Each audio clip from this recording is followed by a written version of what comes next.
আমাদের নেতৃবৃন্দের উপরে এই জুলুম করা হয়েছে। বহু কায়দা কানুনে তাদের মুখ থেকে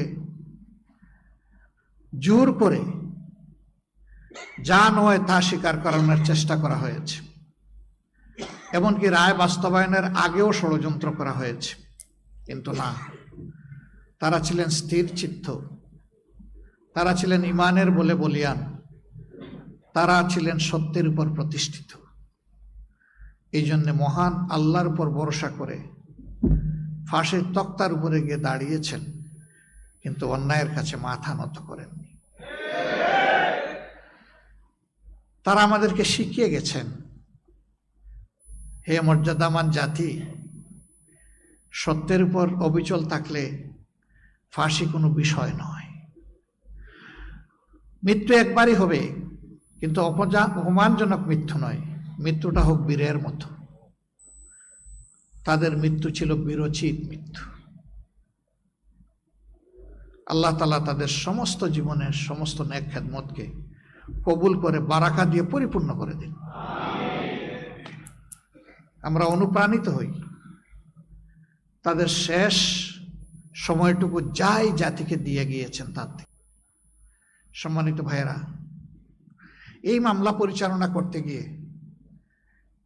ইন্টারন্যাশনাল কাস্টমারি যে ল আছে তাও ফলো করা হয়নি, আবার ডোমেস্টিক কাস্টমারি যে ল আছে এটাও ফলো করা হয়নি। সাক্ষ্য আইনকে বেমালুম দলিত মতিত করা হয়েছে। আমাদের দেশে এভিডেন্স ল যেটা আছে এটা মোটেই ফলো করা হয়নি। সেদিন সংবিধান কোনো বিষয়ই ছিল না, আইন কোনো বিষয়ই ছিল না। যাদের ইশারায় তারা এই কোর্ট পরিচালনা করতেন তাদের ইচ্ছেই ছিল আইন, সেটা বৈধ হোক অথবা অবৈধ হোক। বাংলাদেশের এই মামলার একটা মামলা ব্রিটেনে পরিচালিত হয়েছে। ব্রিটেনের উচ্চ আদালত তাদের রায়ে বলেছে এই মামলাগুলা ছিল, বিচারের নামে এই প্রহসন ছিল just genocide of the justice. বিচারকে গণহত্যা করা হয়েছে। তারা কিলিং অফ দ্য জাস্টিস বলে নাই, কারণ সিঙ্গেল কেস হইলে বলতো কিলিং, কিন্তু এখানে ছিল একাধিক কেস।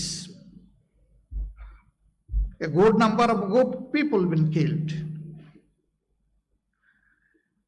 এই জন্যই তারা বলেছে it was a genocide.